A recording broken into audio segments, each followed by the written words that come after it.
Cayetana Álvarez de Toledo estuvo aquí en el país hace muy poco presentando un libro y ella dejó de estas frases que son, yo llamo, para el bronce.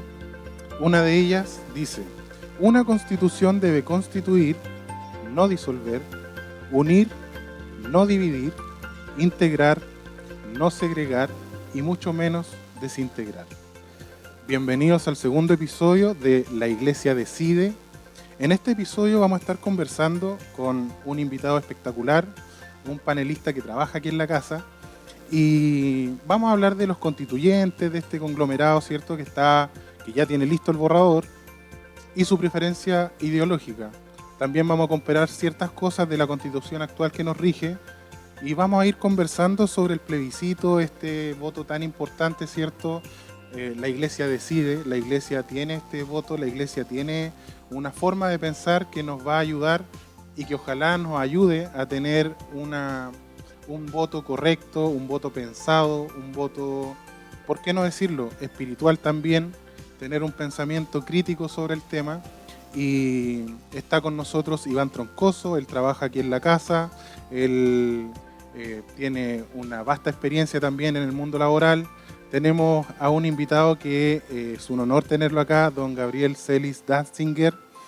Él es abogado, magíster en Derecho con mención en Derecho Público por la Universidad de Chile. Tiene un postítulo en Derecho Constitucional por la Universidad de Salamanca, una gran universidad. Curso de especialización sobre régimen anticorrupción en la Universidad Complutense de Madrid. Máster en Contratación Pública por la Universidad de Castilla-La Mancha. Y candidato a doctor en Derecho por la Universidad de Talca. Se me puede haber ido alguna otra cosa, pero él tiene más de 30 libros escritos en su haber de materias como el derecho administrativo, derecho constitucional, derecho político y filosofía del derecho. Hoy día vamos a estar hablando de todas estas cosas, obviamente en un lenguaje que todos podamos entender, porque no todos somos técnicos en el tema, pero él es un experto, él es docente de corazón, así que nos va a explicar muy bien lo que está sucediendo. Iván, bienvenido. Gabriel, bienvenido. Muchas gracias por la invitación. ¿Cómo está, Iván? Muy bien, Raimundo. Un gusto poder estar en este segundo episodio de La Iglesia Decide. Qué bueno. Gabriel, ¿cómo está? ¿Cómo están tus proyectos? ¿En qué estás hoy? Muchas gracias por la invitación nuevamente. Como se mencionaba ahí, estoy en temas académicos, en una 70% más o menos de mi tiempo, haciendo docencia, que es lo que me apasiona, de pregrado y de posgrado. Pregrado, digamos, las 3 escuelas de Derecho, y posgrado en varios magíster y diplomados, y en la investigación también, siempre en esta área, después de haber pasado 17 años en la Contraloría General de la República, donde por razones personales me alejé de esa noble institución para dedicarme a lo que me apasiona, y espero que eso me sirva o nos pueda dar un apoyo de realidad también, de haber pasado por el mundo del Estado, que es un fenómeno complejo, y que a veces los académicos, sin haber tenido esa calle, entre comillas, pierden un poquito ese sentido de la realidad. Entonces, conversábamos nosotros antes del programa que a uno le da la sensación que la gente que está ahí son unos grandes soñadores, ¿no? Por todo esto que significa ir acomodando leyes, parece que algunos piensan que se va a lograr de un día para otro. Incluso algunos votantes creen que si esto se logra, la vida le va a cambiar, como que lo que está escrito en el papel se va a hacer realidad, producto del pensamiento mágico quizás. Uno llega a pensar eso. Iván, ¿qué opinas tú? Bueno, sin duda estamos frente a una oportunidad pocas veces vista. Ninguno de nosotros fue parte consciente de lo que fue algún cambio constitucional antes. En la historia de los países no es algo que se dé todos los días, o por lo menos en los países serios no se da todos los días. Entonces, seguramente, Gabriel, desde tu punto de vista, sobre todo técnico, especialista en constitucional, ¿cómo has visto esta oportunidad? A ver, esto escapa, digamos, a lo jurídico, ¿cierto? Viene un fenómeno social, político. No nos corresponde quizá aquí juzgar cómo llegamos a eso, ya nos meteríamos quizá en una materia distinta, pero estando en ese escenario, en sí no es algo malo, ni tampoco bueno, porque la Constitución podría funcionar o no funcionar, pero estando en el escenario se puede aprovechar el momento para algo bueno. O sea, en sí, como digo, uno no puede tomar partido de no corresponde modificar, sí corresponde modificar. Ya estamos en ese escenario, pero un escenario un poquito más intenso porque es un nuevo texto. Ahora, a propósito de lo que decías tú, hay un tema cultural también, de esta confianza, ¿cierto?, en el nuevo texto, y eso es bastante, digamos, ideológico, y no diríamos que es un concepto tan moderno o tan contemporáneo, sino que es como de los inicios de la época contemporánea, es un concepto de la Revolución Francesa, la confianza en la ley. Eso viene de Francia. Había una desconfianza en la monarquía, lo que ellos llamaban despectivamente el antiguo régimen, pronunciado en francés, que suena más elegante. Bueno, acá se ocupan esos mismos términos. Justamente, y en el fondo hay una confianza que la ley soluciona todo, y es muy de los países latinos, incluso más que en Francia ha pasado a España, Italia, los países latinoamericanos, de que el texto legal soluciona los problemas. Incluso hay una terminología que se ocupa del legislador racional, perfecto. Por eso se desconfiaba en el juez, y el máximo quizá escritor es Montesquieu, por ejemplo, Rousseau mismo. Se hablaba de Robespierre como el incorruptible. Justamente, y sabemos cómo terminó también, lamentablemente, para él y para ese movimiento. Claro. Entonces, el texto por sí mismo no soluciona los problemas, porque hay un juez que lo aplica, hay un aparataje administrativo que también lo aplica, y hay que implementarlo, porque las constituciones, extensas o no, imposible que regulen todo. Es una regla del juego política y derechos constitucionales fundamentales básicos, lo que se llama parte orgánica, organización político-administrativa, parte dogmática, catálogo de derechos para contener el poder. Y eso, después de un cambio constitucional, requiere una bajada, que es la legislación, digamos, de toda la legislación, pero sobre todo administrativa, político-administrativa, lo que puede llevar años. O sea, el texto de por sí te marca una pauta, pero yendo al tema de los tiempos, o sea, poniéndonos el caso que sea un buen texto, requiere toda la bajada para hacerse efectivo. Y aún así no basta con eso, porque la legislación puede ser muy buena, pero puede que no se cumpla. Es cosa de ver la legislación laboral. Y eso tiene que ver con lo cultural. Lamentablemente, uno puede criticar muchas cosas en los países anglosajones, pero en general tienen una mayor honestidad en eso. Es decir, si tienen algo en el texto es porque se cumple. O se cumple primero y después lo dejan en el texto. Nosotros es al revés, que vaya al texto y después vemos cómo lo implementamos, después vemos cómo lo cumplimos. Y en esa bajada, Gabriel, que para nosotros que no somos expertos en el tema, hemos visto cómo cuando se genera una ley, después hay que hacer un reglamento. Ese reglamento tiene normas, lo que tú explicabas recién. Pero una de las críticas que ha recibido este grupo de constituyentes es que fueron muchos representantes de un sector y pocos del otro. Entonces no hubo un equilibrio en el texto. ¿Cómo después afecta eso la creación de estas nuevas leyes que le van a dar sentido a la Constitución? Claro, a ver, ahí tenemos un sistema democrático, pero con ciertos favoritismos, puede ser cuotas, se dice, ¿cierto? Pero llega a ser democrático cuando existe esto de darle escaños reservados a ciertas personas por su sexo, a ciertas personas por su etnia, a ciertas personas por, no sé, vamos a inventar cosas, por su pelo, porque... No sé, a mí me parece, esto es opinión personal, sí. A mí me parece que finalmente se juega y se amaña a la democracia en ese sentido, porque la democracia no necesariamente tiene que ser hombre-mujer, étnico no étnico, autóctono no autóctono. Si nos vamos en esa y nos hacemos un examen por ahí, todos podríamos tener sangre autóctona. Entonces... ahí habría que profundizar, digamos. Sí, es democrático en el sentido grueso de la expresión. O sea, no está impuesto por la fuerza. Hay un proceso, digamos, electoral, pero proporcional. Pero cuando incluimos estas cuotas, justamente, estos grupos, claro, evidentemente eso le resta representatividad al sistema. Entonces, una democracia no plena. Esa sería la expresión. No podemos decir que sea totalitario, que no sea legítimo, pero tiene problemas de legitimidad en cuanto a la representatividad porque se termina transformando en un sistema proporcional, pero con cuotas, ¿cierto? Con efectos mayoritarios, muy parecido a lo que teníamos en el llamado binominal, que teníamos senadores designados, ¿cierto? Ciertos cupos representativos.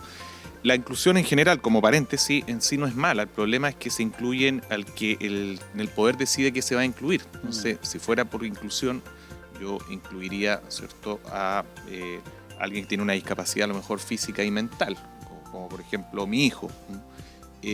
Pero aquí se ha decidido incluir razas, supuestas razas que también es complicado definirlas, qué es lo que es la raza, ¿no? Un tema quizás que le quedaría para los antropólogos o eso está en el corazón del nacionalismo.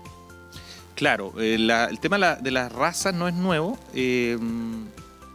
no es malo en sí, pero cuando uno lo lleva justamente para hacer cupos, superioridad. Exactamente, ya entramos a distorsionar el sistema, o sea, porque se nace en una cierta raza, si es que existieran las razas, habría que ver si eso es tan así, porque entiendo que desde el punto de vista genético la diferencia de raza es 0,000001, pero más allá de eso, uno lo ve, digamos, en sistemas nacionalistas, por ejemplo, aunque puede sonar fuerte, pero pueden ustedes verlo y revisar la literatura, si ven, leen Mein Kampf, por ejemplo, de Hitler, está muy claro una idea también racista, creo que todos comparten esa idea, y uno la puede ver un poco también, aunque parezca grotesco lo que digo, pero muy similar, muy símil con lo que tenemos. O sea, hay un grupo que porque nace en una cierta raza, ¿qué define eso? Ellos tampoco tenían muy claro el tema, era por los apellidos y habían cuotas. La leyenda dice que el mismo Hitler tenía ascendencia lejana judía, muy probable. Pero dicho eso, se escogía un grupo, entonces tenía ciertos privilegios y el otro, digamos, tenía ciertas exclusiones. Entonces tenían que entregar las casas, ¿cierto? También los terrenos. Y además ellos tenían el Lebensraum, que es el espacio vital.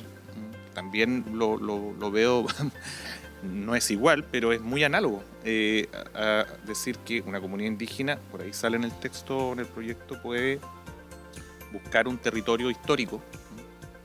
El que sea, y reclamarlo. Lo mismo hacía el nacionalsocialismo, claro, a nivel macro, pero es la misma lógica. O sea, no solo en la nueva Constitución, es algo que ya está pasando en el sur de Chile, que se han tomado algunos predios asumiendo eso, diciendo este predio era antes de nuestra familia, 5 o 6 generaciones antes, y se lo toman ahora. O sea, y eso igual es complicado porque yo leía en un artículo del Mundo, por ejemplo, que muy probablemente los filipinos fueron los primeros que llegaron acá, muy probablemente hace 10.000 años, los que ahora son Filipinas. En ese tiempo tenía otro nombre quizás. Claro.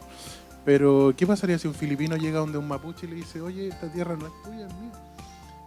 ¿Qué pasa con eso? O sea, ¿cuál es nuestro origen? El tema pueblo originario, para nosotros nuestro origen sería Adán, bueno, Noé, no sé. Eso sería nuestro origen como cristianos, claro. Digamos, creemos en eso, en la cultura judío-cristiana. Correcto. Noé, los 3 hijos que generarían las 3 razas, ¿cierto? Y hay toda una lógica de las 3 razas, entre comillas. Por sobre ellos. O sea, finalmente se da un bucle de ideas que no llegan a ninguna parte y que están escritas en un texto que tampoco sabemos cómo se va a hacer la bajada. El mismo pueblo mapuche es la teoría mayoritaria, me parece que es Paul Rivet, ahí los antropólogos saben más. Supuestamente la teoría mayoritaria es que pasaron la cordillera y se ubicaron entre los picunches y los huilliches y entonces, bueno, y a su vez los incas estuvieron ahí, o sea, no terminaríamos nunca retrocediendo. Para algunos estadounidenses, John Smith también, digamos, el padre de los mormones. ¿De los mormones? Ya. También dijo que Cristo había venido, cuando estuvo resucitado los 3 días, vino a América y hizo un texto, y ese texto, el texto mormón, digamos, y tienen esas vinculaciones y creen en eso por fe. Eso es bien complejo también, pues hay nosotros sabemos obviamente como cristianos que no nos arraigamos a esa cultura, pero si fuera por eso también podríamos decir, o podrían decir ellos, no, los mormones son los verdaderos dueños de la tierra de Estados Unidos, por así decirlo. Es complejo. Sí, y la raza en sí es un concepto medio ambiguo, porque es una cierta adaptación al medio, no evolución por supuesto, sino que adaptación, pero insisto, cualquier médico abre, ¿cierto?, un cadáver, qué sé yo, y la piel puede ser muy oscura, muy clara, y todos dicen lo mismo, o sea, rompe la piel y ya no hay pero ninguna diferencia, o sea, es una cosa muy menor, incluso la pigmentación varía.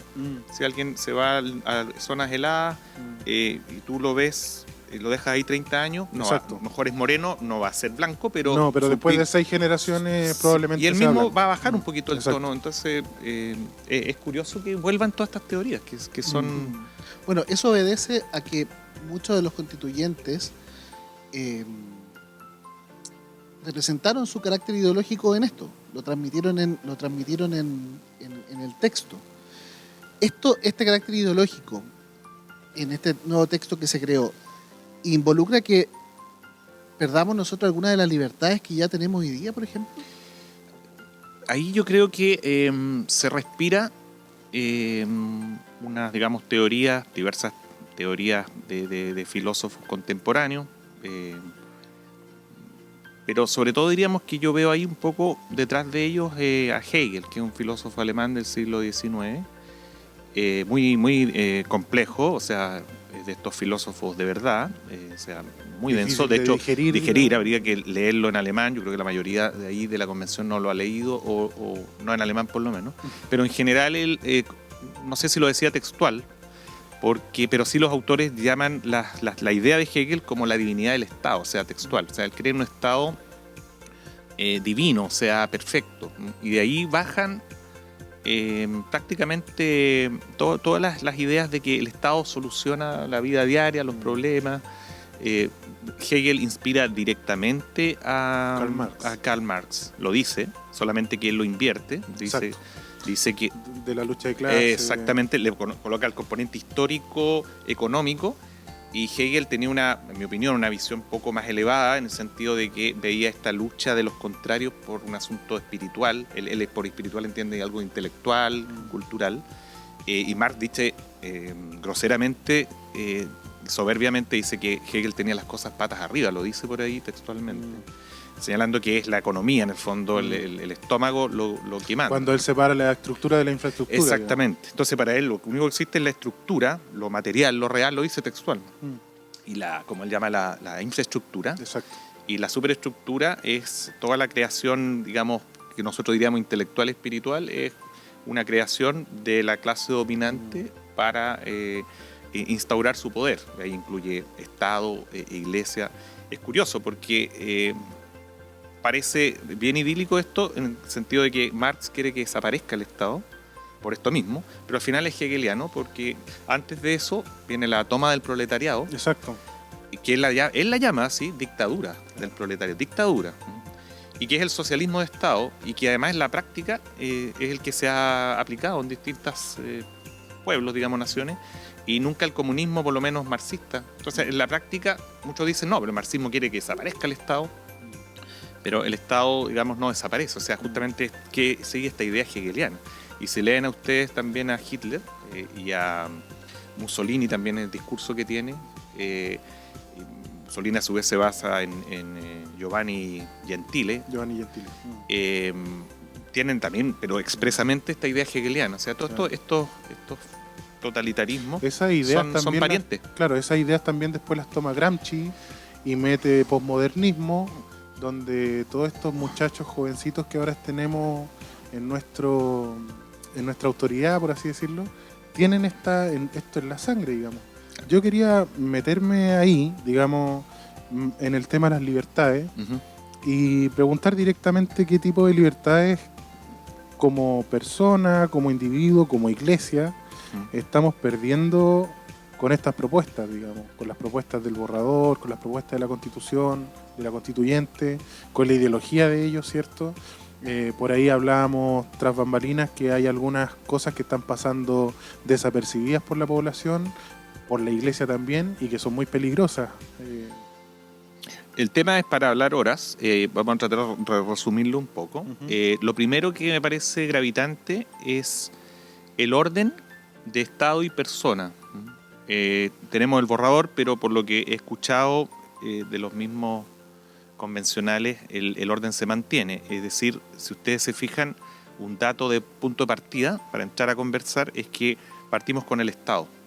El Estado es regional, Mm. plurinacional, etc.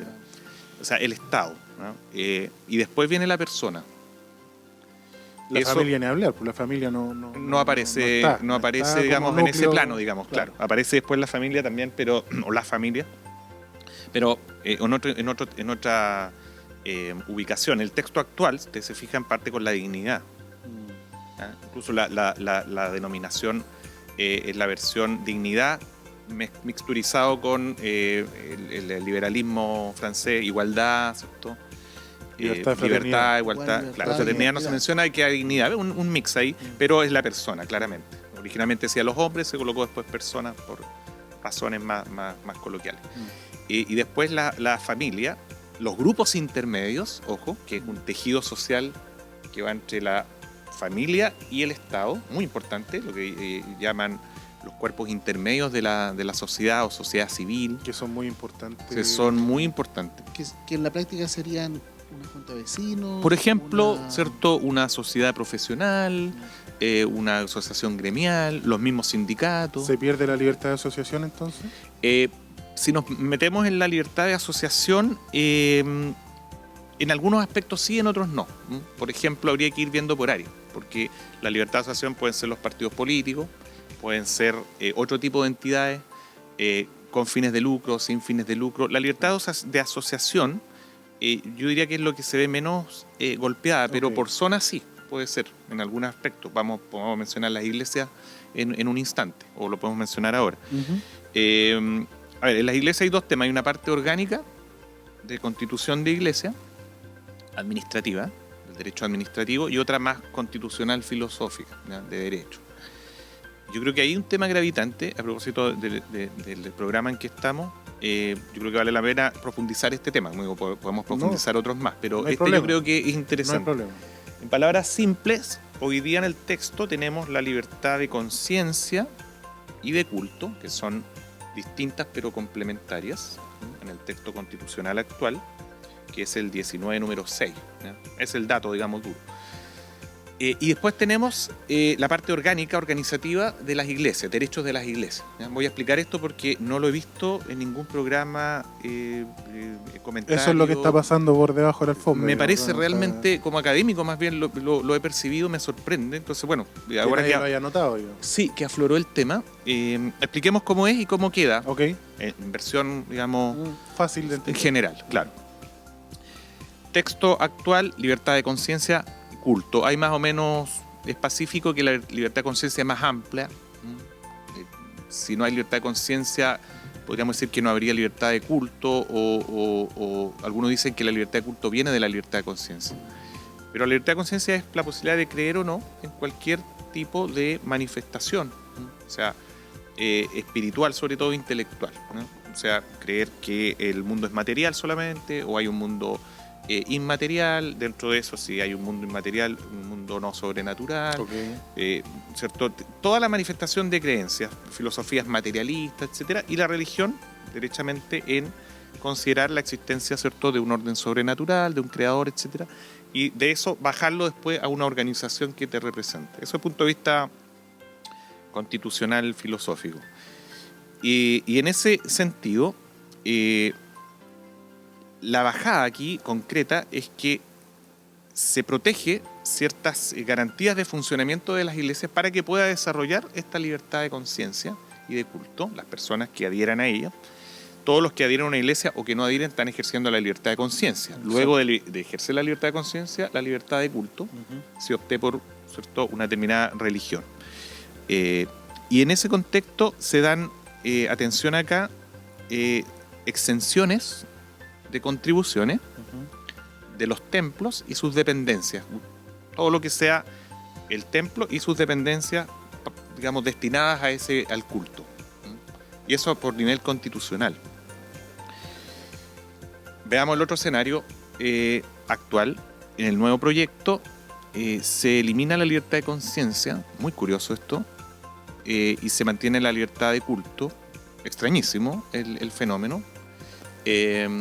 si yo me preguntan, yo pienso que eso lleva al problema de la objeción de conciencia, que se Exactamente. emana de la libertad de conciencia. Exactamente, es que si hay culto debe haber conciencia, y si Claro. hay conciencia debe haber culto. O sea, lo que significa eso es que por mi fe que me mueve a pensar en ciertas cosas, no puedo actuar con respecto a eso porque porque no tengo la conciencia, porque no tengo la libertad de conciencia para hacer eso. Claro, tengo la conciencia o la libertad, digamos, intelectualmente, pero no tengo el respaldo legal. No hay que olvidar, y esto es importante para los auditores o televidentes, que estas libertades de culto y de conciencia son, eso lo dice toda la doctrina constitucional, son derechos del pensamiento libre, ¿no? Porque a veces se caricaturiza este asunto también.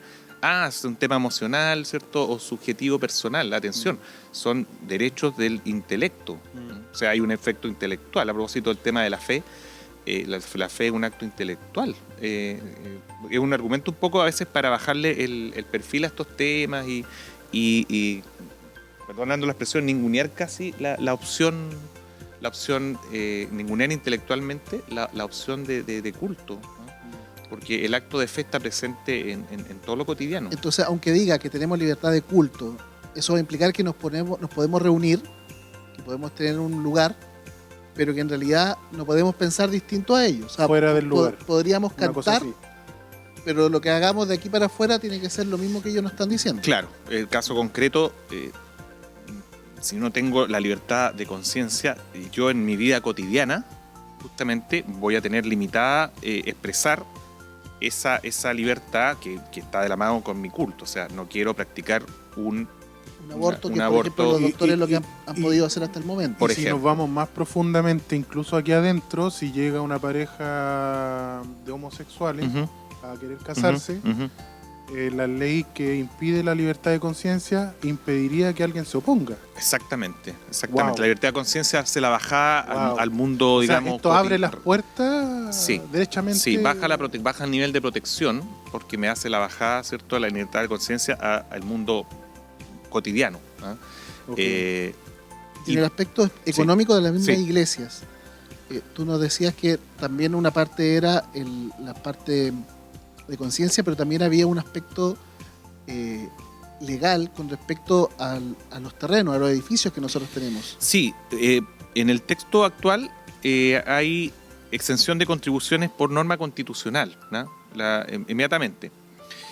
Y en el nuevo texto, esto es sorprendente, ¿ah? Desaparece esa mención, por lo tanto, lo que queda es que los derechos de las iglesias van a quedar entregados a las leyes. O sea, elimina, digamos, la exención de contribuciones y, claro, permite que la ley la establezca, pero si nos vamos, y esto no es menor decirlo, a la ley actual, ya que estamos profundizando un poquito este tema, que es la ley 19.638, ¿ya? Que es la que regula la libertad de conciencia, una ley del año 99, la norma específica que toma todo este tema, cuando se mencionan los derechos de las iglesias son desde el punto de vista de manifestaciones de culto, ese tipo de cosas, pero no menciona nada explícitamente económico, porque ya lo tiene previsto la Constitución, entonces no era necesario.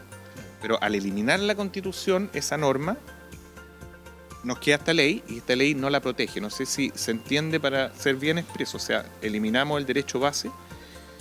Claro, la ley actual nos dice que la ley, pero que es otra ley, porque esta ley nada dice sobre el tema de patrimonio. Cualquier ley puede protegerlo. Por ejemplo, si está protegido las herencias, si yo le dono algo a la iglesia, no paga contribuciones, eso, no paga impuestos a las herencias.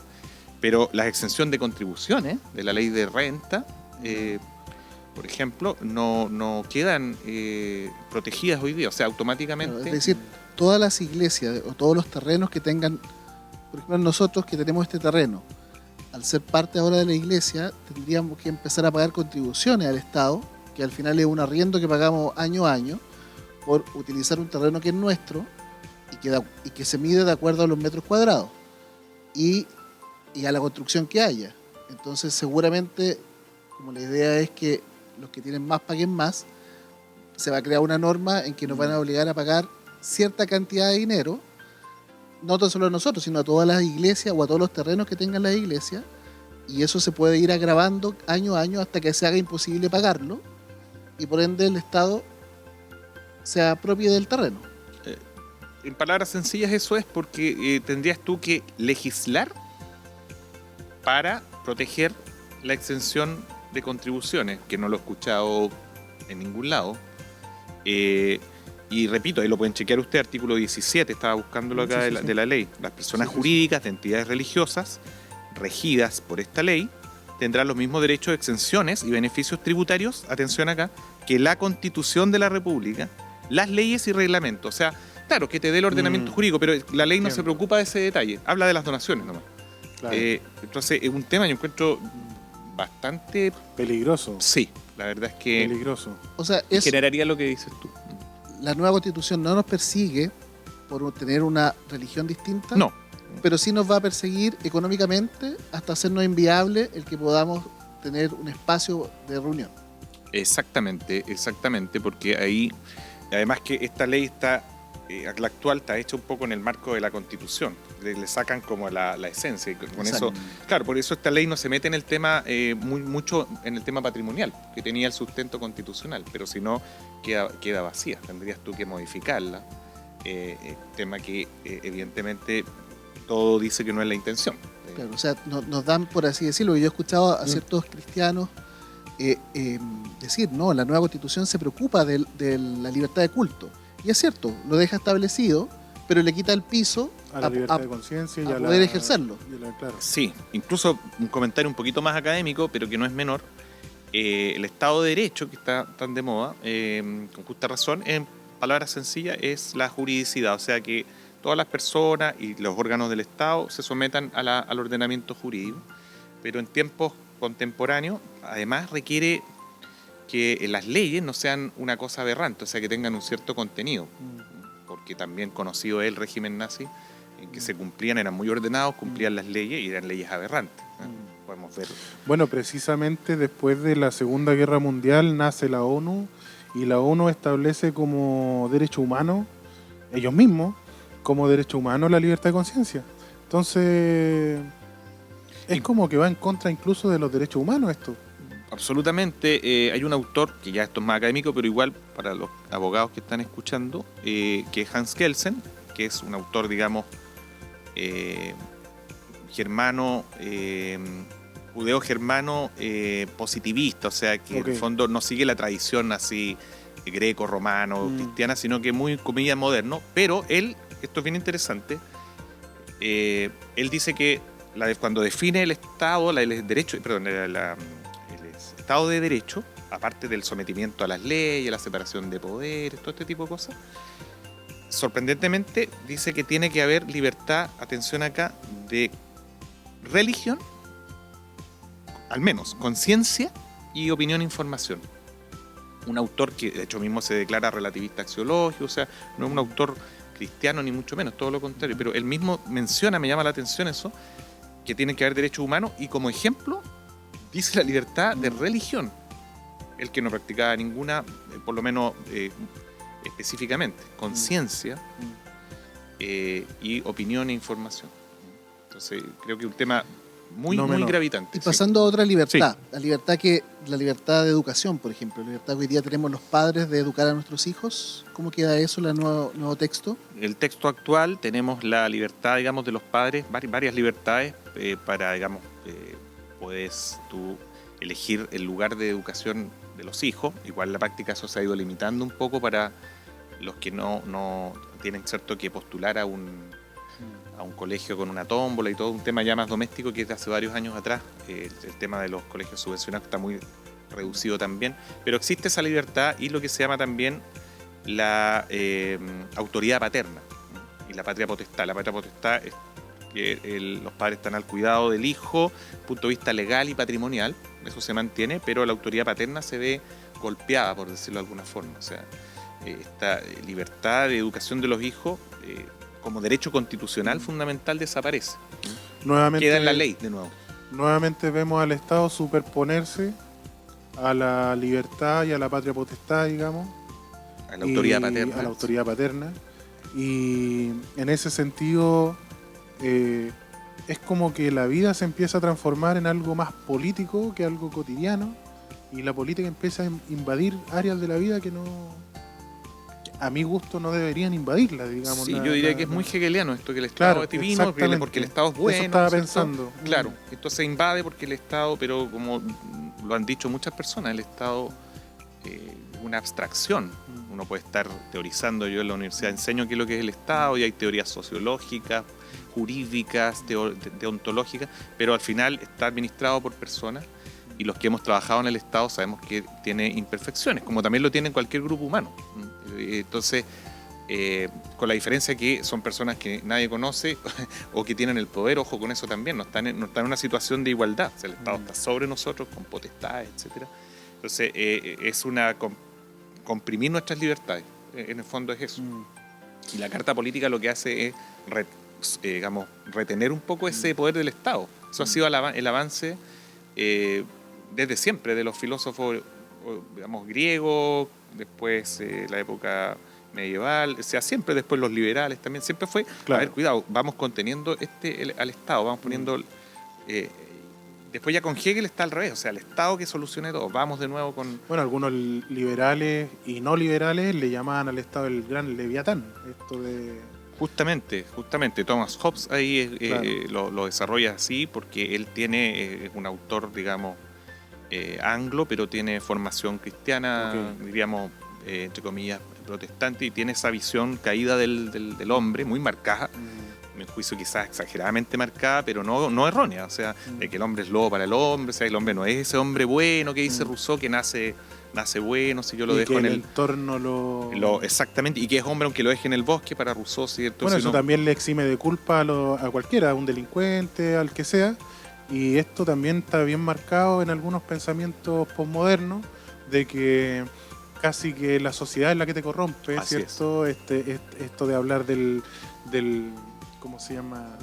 Del buen salvaje, tal cual, el buen salvaje. O sea, Rousseau yo lo dejo en el bosque criado por lobo, y ese es un hombre. Es un hombre bueno. Es un hombre bueno. En cambio, Aristóteles no diría que no. O sea, no, ese hombre mientras no esté en sociedad, con una cultura, ahí se va a ser hombre. Y ahí se va a ser libre. Los mismos egipcios, que yo nada que ver con eso, pero los mismos egipcios escribían en su jeroglífico que si el hombre está solo, o es una bestia, o es un semidios. Así es, o es tal dios. cual. Entonces al final... Todas las generaciones... Perdón, sí, no, y Aristóteles después recoge eso, y ahí viene la expresión por la razón o la fuerza. Exactamente. No en lo literal como nosotros la tomamos, claro. y que no es menor decirlo, a propósito de que hasta el escudo lo estaban criticando, viene de Aristóteles, claro. para que la gente lo sepa. O sea, por la razón, porque solo a los dioses se les puede aplicar solo la razón, y a las bestias se les puede aplicar la fuerza. En cambio, el hombre tiene esa doble naturaleza, podríamos decir. Nos queda muy poquito tiempo, pero no queríamos terminar sin preguntar ¿qué opinión te merece una tercera vía? Digamos, si en este caso gana el rechazo a este texto complejísimo que estamos desmenuzando, ¿qué opinión merece una tercera vía? ¿Hacer una constitución nueva o reformar, o qué sé yo, una tercera vía con respecto a quitar un poco lo ultra que tiene esta constitución, este borrador, y armar algo que una a todos los chilenos, a todas las personas que tienen una religión, a todas las personas que no la tienen, pero unirnos más que segregarnos, ¿cierto?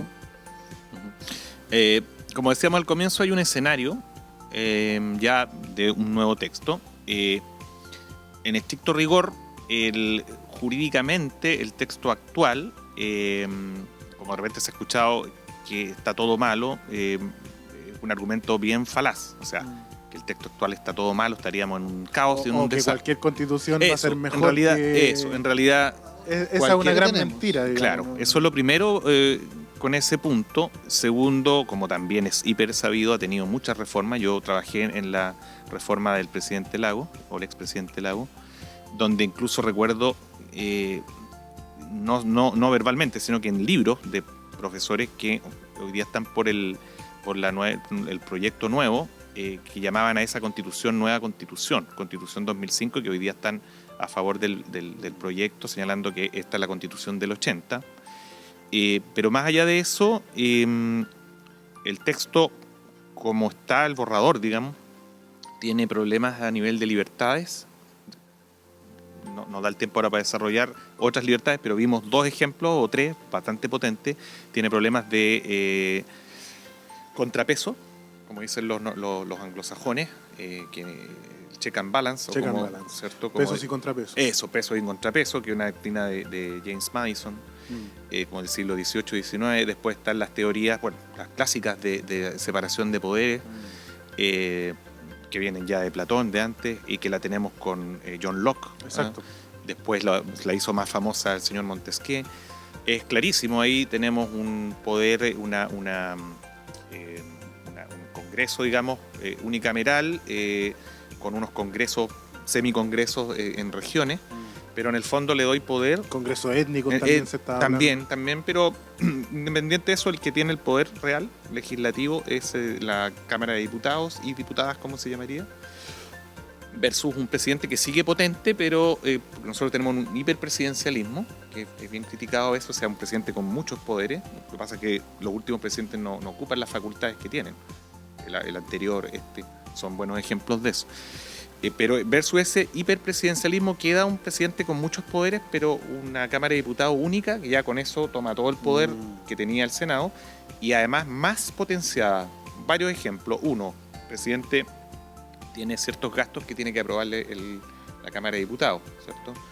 Y la Cámara de Diputados tiene iniciativas legislativas que involucran presupuesto. Esos 2 elementos presupuestarios son fuente de conflictos permanentes. Si ustedes vemos el fines del siglo XIX, la Constitución del 33, que se parecía bastante originalmente a la del 80, está muy emparentada. Después la liberalizaron, ¿no? la reformaron y dejaron un poder, un empoderado poder Congreso Nacional en la época, que justamente tenía que autorizarle leyes de presupuestos al presidente, y generó todo un conflicto de poderes, lo que se llama por los historiadores un pseudo parlamentarismo. Yo veo eso, que tampoco lo he escuchado mucho en la prensa, más allá de la denominación que le dieron a esto, que no la recuerdo porque es un invento también. No es una denominación original. Hay un fuerte conflicto en el texto actual. O sea, si uno aprueba este texto, va a tener ese tema grueso. Eso es lo político, ahí está lo judicial. Y también está en el Poder Judicial, Sí. el que ellos ya no puedan nombrar sus... a quien participa, o sea, a sus jueces, por ejemplo. Claro, en palabras sencillas, el sistema judicial actual es relativamente o bastante autónomo. Se critica justamente que a nivel de altas magistraturas hay participación del Ejecutivo, pero por último, obviamente son nombramientos compartidos, conjuntos. Hay 2 o 3 órganos que participan. Actualmente toda la designación de los jueces va por concurso, lo que suena muy bien, pero al final el concurso lo administra un órgano que está dentro del Poder Ejecutivo, muy parecido a la alta dirección pública. O sea, no hay se que pierden los contrapesos. No hay que ser muy, ¿cierto? Claro. Muy profundo para darse cuenta que por el Ejecutivo pasa la designación de los jueces. Y ahí Ahora, tenemos, si a eso le sumamos reelección inmediata, además, estamos a puertas de una dictadura, digamos. sí, No quiero sonar sí. catastrofista, pero Sí. podría haber incluso un conflicto civil. Eso... Claro, tenemos un ejemplo, no sé, esperemos que no, pero se ve parecido a lo que fue esto del pseudoparlamentarismo, que terminó Me como estaba todos sabemos, acordando- en la revolución de 1891, si mal no Exacto. recuerdo, ¿cierto? Balmaceda, ahí Sí. una cuestión sangrienta, brutal, Es que carecemos de memoria los chilenos, parece. al parecer. Esto de las autonomías también, que se puede hablar más en detalle, pero en general es un Estado regional que es intermedio entre el Estado unitario y el federal, pero camino al federal. Bueno, el ejemplo federal fue una constitución de 1826, si no me falla la memoria. Duró como un año prácticamente. O sea, formalmente duró 2 años esa constitución. O sea, la implementaron y ya estaban haciendo la del 28. O sea, fue... porque seguramente ese sistema federal es más bien, pienso yo, funciona mejor primero en países grandes, con mejores redes, no un país largo y angosto, y además generalmente países con mayor influencia europea que el nuestro, que pasaron por el feudalismo, ¿cierto? Por pequeños estados autónomos o condados, qué sé yo, que después fueron todos estos países pequeñitos que habían en el Renacimiento, hasta que se fueron creando estos grandes estados. Y eso nosotros no lo vivimos, entonces hay un tema cultural también. Ok. Una tercera vía, entonces, sería una posibilidad concreta de de organizar un nuevo texto que sea más representativo, como decía lo que leía Ray al inicio, que realmente nos dé la posibilidad de unir, que respete estas leyes, que respete los derechos que hoy día tenemos, las libertades, y por lo tanto crear un texto mejor. Absolutamente entre, digamos, aprobar algo como lo que tenemos, ¿cierto? Siendo que jurídicamente muchos de los comentarios que se hacen del texto original no son correctos, pero entendiendo obviamente que el pueblo, con todos estos problemas que vimos de diseño democrático que han habido en los últimos años, porque las leyes electorales de reforma tampoco han generado sistemas tan proporcionales, eso también se puede hablar, pero básicamente uno entiende que hay un pronunciamiento mayoritario, ¿cierto?, para un nuevo texto, y por eso parece bastante, digamos, lógico aceptarle una tercera vía como solución intermedia, pacífica, entendiendo que gran parte de la población no quería seguir con el texto original, y ahí las mayorías democráticas mandan. Y es una alternativa que tampoco parece descabellada, porque si el pueblo, ¿cierto?, no aprueba este texto, ¿por qué no ver esa tercera vía? Y alguien dirá, bueno, aprobemos igual el texto, ¿para qué nos damos toda la vuelta? Y ahora, esta tercera vía no es algo que haya propuesto precisamente la ultraderecha, ni el ultraconservadurismo, todos estos adjetivos que ponen, sí, ¿cierto? No, esto lo propuso la OCDE, lo propuso organizaciones internacionales, Amarillos por Chile, ¿por qué no decirlo? Centro izquierda. Claro. Entonces, hay unas ganas de cambio, hay unas ganas de seguir creciendo, no de que el país quede como estos últimos años creciendo al 1%, con suerte. Claro, incluso casi ya... Y ese crecimiento que muchas veces dicen, no, se va solamente a los ricos, pero ¿quién no quiere venderle a los ricos? Digamos, si ellos no tienen para comprar, lo vamos a tener que vender a otras personas. Bueno, hay muchas aristas, digamos, que hacen que cuando crece un país, crecen todos juntos. Te damos las gracias, Gabriel, por haber venido. Nos gustaría estar una hora más contigo. Se habló de filosofía, se habló de derecho, se habló de la contingencia hacia la iglesia. Queremos bendecirte también. Muchas gracias. Darte las gracias. Tenemos un regalo por ahí que pase nomás, pase a buscarlo. Tenemos un presente. Muchas gracias. Un presente para que... Yo les agradezco a ustedes la invitación. Muy amable, gracias. Muchas gracias. Yo les agradezco a ustedes la invitación porque me parece que el tema del nuevo proyecto constitucional, muchas gracias. No es chocolate, yo sabía que le gustan los chocolates. Muchas gracias. Y algo aquí, voy a moverlo para... Y un galvano que de recuerdo para... Muchísimas gracias. Uno de los tantos, yo creo. Muchas gracias, sí. No sé si por la cámara está ahí. Sí. Yo les agradezco la posibilidad de que alguien como académico, que tiene una posición que no es neutral, nadie es neutral, es una mentira que alguien sea neutral, pero que tenga una visión más racional, quizá más expositiva. Mira, este es el panorama, blanco, negro, esto es lo que hay, me parece que esto es más correcto que esto, pero todo este es el escenario. Eso es lo que no veo en general en los programas mucho. Sí, bueno, hay que pararse en la tarima de la batalla cultural, porque si no... hay que hacerlo. Sí, así que yo les agradezco la invitación, que no es muy frecuente, que inviten académicos, invitan a el político, o invitan a alguien que está como más en esa actividad, que también es un escenario, digamos, entendible, lógico, necesario. Pero de repente hay que sentarse un poquito más a ver la parte de las ideas. Nos gustan los intelectuales que tienen calle. Perfecto, les agradezco nuevamente. Entonces. Les agradecemos, sin duda. Muchas gracias. Muchas gracias. Un programa genial el de hoy día. Muchas gracias por estar con nosotros y nos veremos en un tercer episodio. Esperemos y esperamos que va a ser tan grato, tan agradable, tan inteligente como tener personas que nos enseñan, que nos hacen tomar mejores decisiones y que creemos nosotros que están en el lado correcto de la coyuntura. Muchas gracias y que Dios los bendiga.